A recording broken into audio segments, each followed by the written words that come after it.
కొన్ని రోజుల క్రితం ప్రపంచంలోనే ఒక మహా మేధావి అయిన స్టీఫెన్ హాకింగ్స్ ఏమని చెప్పాడంటే 100 సంవత్సరాల తర్వాత ఈ భూమి ఇంకా ఉండదు అని చెప్పాడు. జీవించడం కోసం మానవులు వేరొక ప్లానెట్ ని వెతుక్కోవాలి అని చెప్పాడు. పెద్ద పెద్ద నిపుణులు ఏమని చెప్తున్నారంటే ఈ 21వ శతాబ్దమే భూమి యొక్క ఆఖరి శతాబ్దం అని కూడా చెప్తున్నారు. ఈ రోజున ప్రపంచంలోని వివిధ దేశాల మీద శత్రుత్వం కారణంగా యుద్ధాలు అనేవి ఎక్కువైపోయాయి. యుద్ధంలో తమ యొక్క శక్తిని నిరూపించుకోవడానికి ప్రతి దేశం తమ దేశం యొక్క సామర్థ్యాన్ని పెంచుకుంటుంది. అదే జరిగితే అది మూడో ప్రపంచ యుద్ధానికి దారితీస్తుంది. ప్రతి దేశం తన దేశం కోసం పెద్ద పెద్ద న్యూక్లియర్ బాంబ్స్ ని తయారు చేసుకుంటుంది. ఈ న్యూక్లియర్ వెపన్ ప్రపంచంలోనే అతి పెద్ద వెపన్. ఈ ప్రపంచవ్యాప్తంగా అన్ని దేశాల వద్ద ఉన్న న్యూక్లియర్ బాంబులను కనుక లెక్కేస్తే 2017 కల్లా ఈ ప్రపంచవ్యాప్తంగా 14,900 న్యూక్లియర్ వెపన్స్ ఉన్నాయి. ఆ బాంబులు అనేవి ఈ భూమికి ఎప్పుడైనా అతిపెద్ద ప్రాబ్లం గా మారొచ్చు. మీరు ఎప్పుడైనా ఆలోచించారా ఈ 14,900 న్యూక్లియర్ వెపన్స్ ఒకేసారి బ్లాస్ట్ అవుతే ఏ విధంగా ఉంటుందని? మరి అన్ని న్యూక్లియర్ బాంబ్స్ ఒకేసారి ఈ భూమి మీద పేలితే దాని యొక్క పరిణామం ఏ విధంగా ఉంటుంది అన్న విషయం గురించి మీకు తెలియని కొన్ని ఆసక్తికరమైన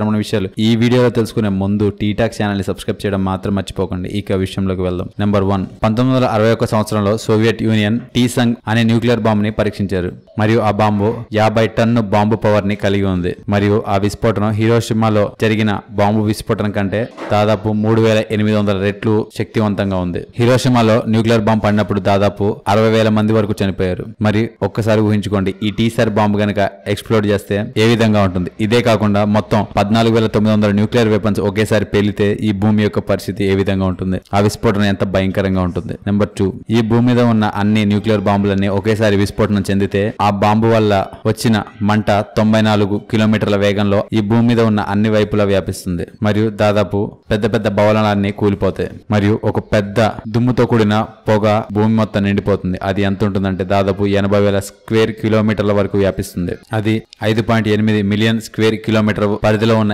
ప్రతి ఒక్కదాన్ని కాల్చేస్తుంది. అది చెట్టు అయినా కానీ ఐరన్ అయినా కానీ మొత్తం కాల్చి బూడిద చేస్తుంది. ఆ విస్ఫోటనం తర్వాత ఈ భూమి మీద అయోనైజింగ్ రేడియేషన్ 3 లక్షల స్క్వేర్ కిలోమీటర్ల వరకు వ్యాపిస్తుంది. దాని కారణంగా రేడియేషన్ వల్ల వచ్చే రోగాలు పెరిగిపోతాయి. హిరోషిమా నాగసాకిలో అప్పుడు వేసిన న్యూక్లియర్ బాంబ్ కారణంగా ఈ రోజుకి అక్కడ కొంతమంది పిల్లలు ఇంకా వికలాంగుల్లానే జన్మిస్తున్నారు. చూశారు కదా ఈ ప్రపంచంలోని న్యూక్లియర్ బాంబులని ఒక్కసారిగా పేలితే దాని యొక్క పరిణామం ఏ విధంగా ఉంటుంది అన్న విషయం గురించి మీకు తెలియని కొన్ని ఆసక్తికరమైన విషయాలు ఈ వీడియో కనుక మీకు నచ్చినట్లయితే లైక్ చేయండి, షేర్ చేయండి. ఇలాంటి మరికొన్ని ఆసక్తికరమైన విషయాల గురించి తెలుసుకోవాలనుకుంటే టీటాక్ ఛానల్ ని సబ్స్క్రైబ్ చేయడం మాత్రం మర్చిపోకండి. Thank you for watching.